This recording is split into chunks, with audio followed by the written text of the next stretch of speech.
Welcome back. Channel 3 is your back to school authority, and believe it or not, it is time to start thinking about shopping for the new school year, especially here in Connecticut. We come up on tax-free week. No, hard to believe it, but it is the time. And no matter how well your kids care for their gear, they always seem to need more for the coming school year. Like, what happened to all the other stuff? Okay. I know. Then you toss in the long list that some of us are getting now from school, and there really is a lot to buy. There is. So joining us now is Trae Bodge, smart shopping expert from Trutrae.com with their back-to-school savings strategies. Hi, Trae. Yes, welcome. Hi, good morning.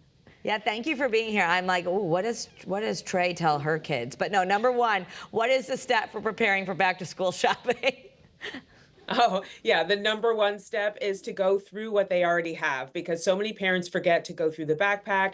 Maybe the backpack just needs a thorough wash. Have them try on their clothes and then make your list. And like you said, Kara, you do have to then combine that with the list from the school. But it's really good to be clear of what you have at home and really what you need, so you don't buy anything unnecessarily. I always do the inventory of, okay, what from last year will still fit you this year? My son is like just starting to hit a big growth spurt, so I don't know if I'm going to have luck this year. He's 5, so he's going into kindergarten. But that's a great tip also. What are some of your favorite ways to save, though? Yeah, so it's really important to look for ways to save, especially in this economy. So you want to look for sales. A lot of those big retailers will have big sales. I would also look for coupons. Karen knows that I love Coupon Cabin. They have so many amazing offers right now, especially at office supply stores like Office Depot and Office Max. That is a great resource for your back to school supplies. And then look for those bigger box retailer sales like at Target, Walmart. Also look at Amazon and make sure that you're saving as much as possible throughout your shopping journey. You know, when you're dealing with teenagers, it's definitely they want certain things. So you have a way to navigate that. You actually say we should try and maybe even hit some of the dollar stores, the secondhand stores, all of that. But like, what if they're like, it has to be this kind? Yeah, so that's such a great point. You know, teenagers do tend to be a bit snobby. So I do recommend taking them shopping with you, because they may have some preconceived notions. So you mentioned dollar stores. So for example, if you take them to a Dollar General, they have name brand items there from Elmer, from Crayola. Your kids will be so excited to see what they see there, and then also how much they can save. And then secondhand is another one, especially with teens. They're like, oh, I want this new.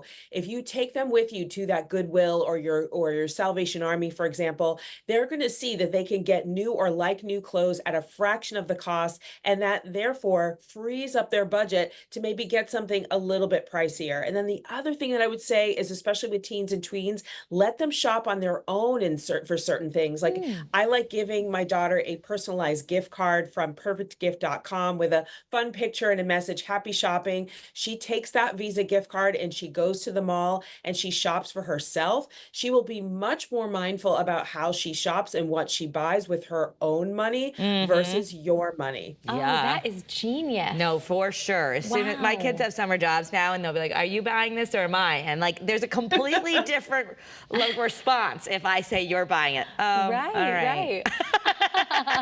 All right, so what about tech? I mean, that's where it gets you. The older they get ready for this. You know, it's like, oh, I need a computer, I need an iPad, I need AirPods. I mean, that can get really expensive.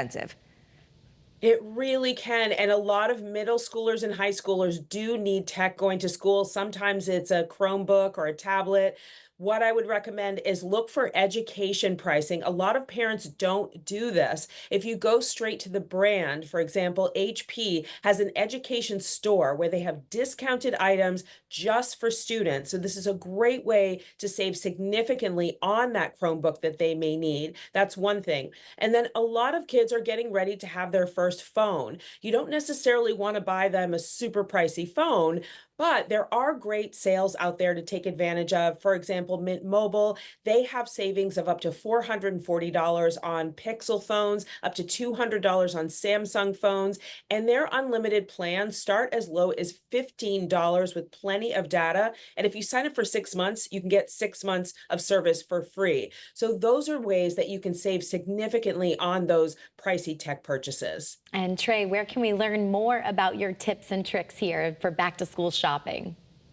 You can follow me at Truetrae on Instagram. That is a great resource for lots of tips every single day. All right, at Truetrae, and then Truetrae.com. You really do have some good tips. I definitely go back to one of our previous episodes and scan your credit cards. She'll tell you which one you should have, depending on what you spend. Yes. Yes. Ooh, that's a good one. I'm going back for that. Thanks, Trae. All right, still Thanks, guys. nice to see you, Trae.